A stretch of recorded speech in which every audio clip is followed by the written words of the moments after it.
in my experience, the number one reason why people struggle to get into a new fitness routine and stay in it is because of their mindset.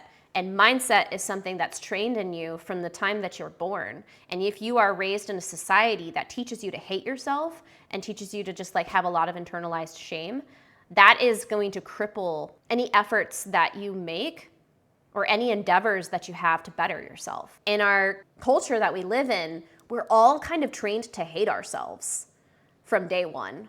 We're all trained to internalize a lot of shame. We're trained to become externalizers, regulate ourselves using external things, buy this stuff, right? Like that's kind of what a lot of our capitalism is based on. It preys on keeping people dysregulated, and then they're not able to actually learn how to regulate themselves internally. And so just buy this stuff, vote for this politician, you'll feel better about yourself, at least for a little while, and then come back and buy more. And I think that has a direct impact on people's ability to actually like get healthy. And I don't believe that you're able to really fully get healthy and get fit and well. And it's not until we address those things and where they are rooted in and deconstruct them, unpack them, and heal those parts of ourselves. It's not until we address those things that we actually can get better. You're only as healthy as the system that you're in. Right? And politics impacts people's health. It impacts your ability to take care of yourself. It impacts what access to medicine you have, So it is going to be a topic that's going to come up. And I think that there's probably going to be times where we're going to have to agree to disagree. And there's probably going to be times where I'm going to have to be like, okay, stop. Because it's very, like I said, it's very triggering. It's a sensitive topic. So public policy and politics has a direct effect on fitness and health. That's why I talk about politics. That's why I talk about culture. I mean, my background, I have a master's degree. I have a master's degree in humanities, ancient history and archaeology. My bachelor's degrees are in Spanish language literature, anthropology, and Middle East studies. So I'm very much an anthropologist mindset towards these things. So I am all about let's try to understand the underlying forces that impact our behavior and how we see ourselves and how we think and how we act.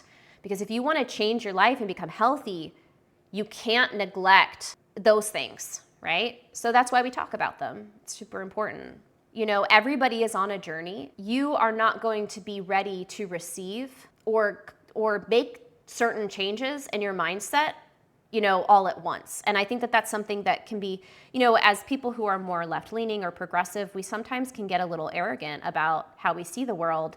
And it can be really hard to talk to people who haven't deconstructed these things.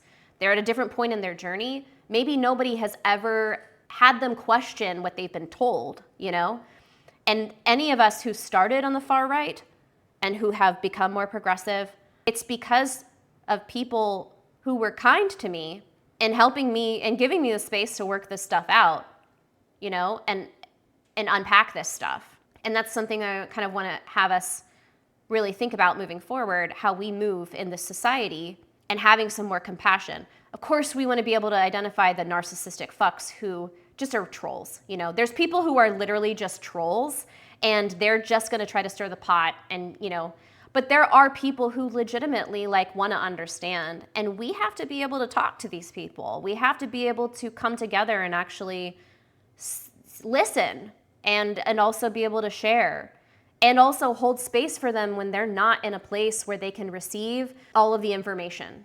You can't expect people to have this groundbreaking transformation. It happens little bit by little bit as people feel safe enough to look at the truth. But if we continue to call people names and alienate them, we're not creating a space that's safe to reflect and digest and unpack. And I think that that's, in 2025, that's something I really want to make sure that I am creating, right? I don't want to contribute to this hyper-polarized state that we're in because I think that that's how we ended up where we are.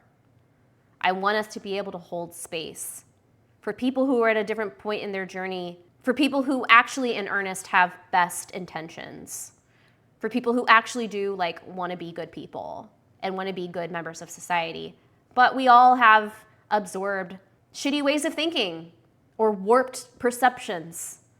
And it takes time and it takes safety to be able to unpack that stuff. So, let's try to be a little less combative. I will try to be, but if I'm not able to, that's where I'm going to put a line down and I'm going to say, I don't think that I'm at a place where I can talk about this in a way that's not combative right now, And we got to be able to do that for each other too. We are all political. Yeah, because politics is just stuff about groups of people. You are a person. You exist in a group of people. Everything is political. Everything that you do is impacted by the groups that you're a part of. And the groups that you're a part of are all impacted by the way you move through the world. And we need to be able to talk about it.